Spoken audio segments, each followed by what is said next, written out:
పీతల కర్రీ తయారీ విధానం చూడండి. వీటిని శుభ్రంగా కొంచెం ఉప్పు, పసుపు, మిరియాల పొడి వేసుకొని తేమ లేకుండా బాగా ఉడికించి పక్కన పెట్టుకుందాము. ఇప్పుడు ముందుగా గ్యాస్ ఆన్ చేసుకొని ఆయిల్ వేసుకుందాము.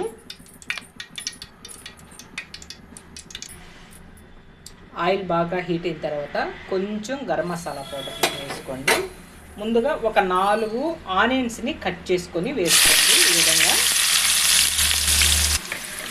ఆనియన్స్ని ఇలా సన్నగా కట్ చేసుకొని బాగా డ్రై అవ్వనివ్వండి. ఆనియన్స్ ఇలా బాగా డ్రై అయిన తర్వాత ఒక 4 టమోటాలని వేసుకోండి, సన్నగా కట్ చేసుకొని.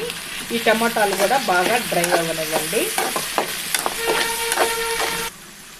ఆనియన్స్, టమోటాలు బాగా ఇలా ఆయిల్ పీలే వరకు బాగా మగ్గనివ్వండి.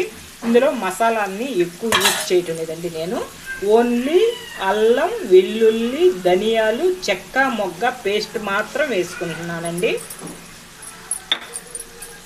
ఈ మసాలా బాగా డ్రై అయ్యి ఆయిల్ పైకి తేలేంత వరకు బాగా డ్రై చేయండి. మనకి మసాలా బాగా ఇలా చూడి సపరేట్ అయిపోయింది. ఆయిల్ బాగా తేలినాక ముందుగా ఉడికించి పెట్టుకున్న పీతల్ని వేసుకోండి. ఒక అర స్పూను పసుపు వేసుకోండి. స్పైసీగా మీరు తినే కారాన్ని బట్టి కారాన్ని వేసుకోండి. నేనైతే 1½ స్పూన్ కారం వేసుకుంటున్నాను. టేస్ట్కి సరిపడిన ఉప్పు వేసుకోండి.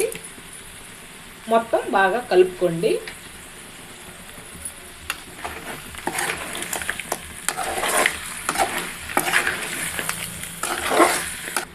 ఇప్పుడు మూత పెట్టి ఒక 5 నిమిషాలు ఉడికించుకుందాము.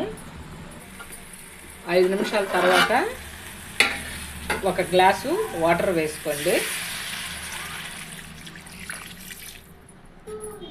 వాటర్ వేసిన తర్వాత కర్రీ దగ్గర పడేంత వరకు ఉడికించుకోండి.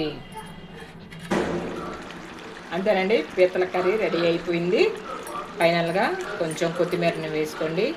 ఈ రెసిపీ మీకు నచ్చినట్టయితే ప్లీజ్ లైక్ చేయండి, షేర్ చేయండి, సబ్స్క్రైబ్ చేయండి. ఓకేనండి, మరొక రెసిపీతో మళ్ళీ రేపు కలుసుకుందాం. ఓకే, బాయ్ అండి.